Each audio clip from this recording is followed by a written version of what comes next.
What is up, everybody? Welcome back to another tutorial here on the channel. Today we are going to be taking a deep dive look into how you can better loop the shack as a killer and catch those pesky survivors. Of course, if you didn't know, the killer shack is a structure that spawns in nearly every map except indoor maps.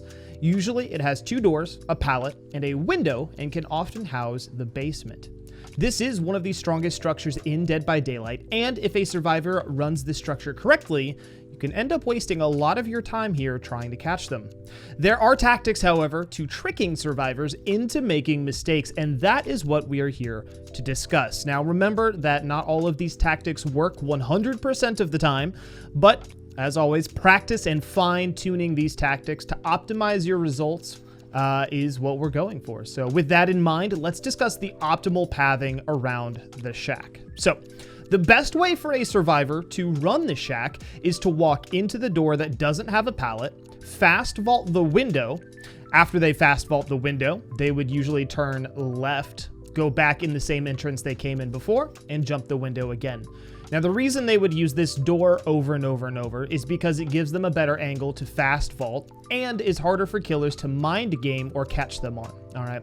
So ideally, they would loop this one more time, locking the window, and then use the shack pallet or leave or something of that nature. So, of course, this is the ideal way to run shack. God knows that survivors don't always run this way, and depending on where the chase started, they may not run this way at all. So keep that in mind. Let's go ahead and discuss some counters to this survivor pathing. The first tactic here is just a pretty typical moonwalk, okay? If you chase the survivor through the window or around the window, and they enter shack again through the door without a pallet, you can moonwalk here. All right, as you see the survivor enter the shack through the palletless door, you would walk forward and show your red stain into the doorway. Now, this will usually push survivors to feel like they need to vault the window if they are watching and paying attention to what's going on behind them. They would see your red stain and want to vault the window. All right. By this point, you would have been moonwalking on the outside of the shack backwards towards the wall with the window. And as they vault the window, you would be able to catch them out, right? Now, if you start chase outside of the shack and chase the survivor to the shack and in through the door without a pallet, you can also fake just entering the shack and then preemptively meet them on the outside of the window, right, by moonwalking, with or without if you need to. All right, this isn't as surefire, but it's worth remembering, okay?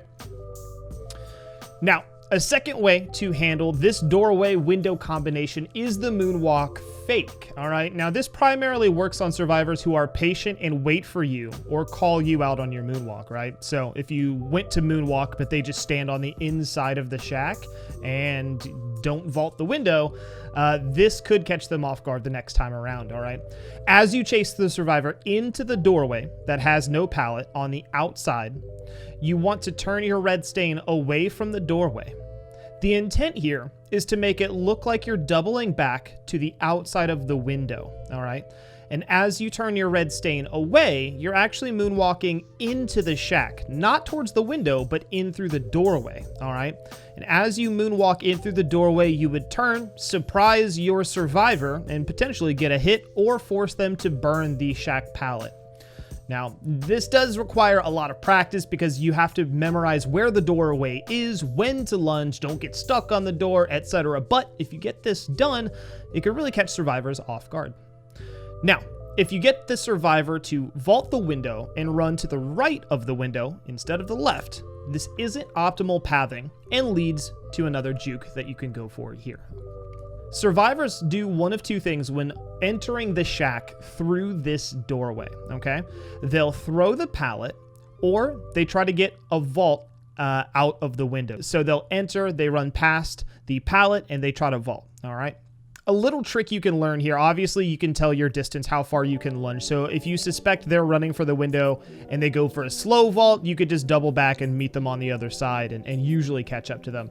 But if they do seem like they are going to fast vault the window, which requires more of a straight on angle, you can look at the item they have in their hands if they have an item, all right? If a survivor has an item in their hands and they queue up a fast vault, the item in their hands will actually disappear right before they hit the window. So pay attention to that. If you see the item disappear, go ahead and preemptively walk to the outside of the window because you know they're going to vault it. They can't cancel that action, all right?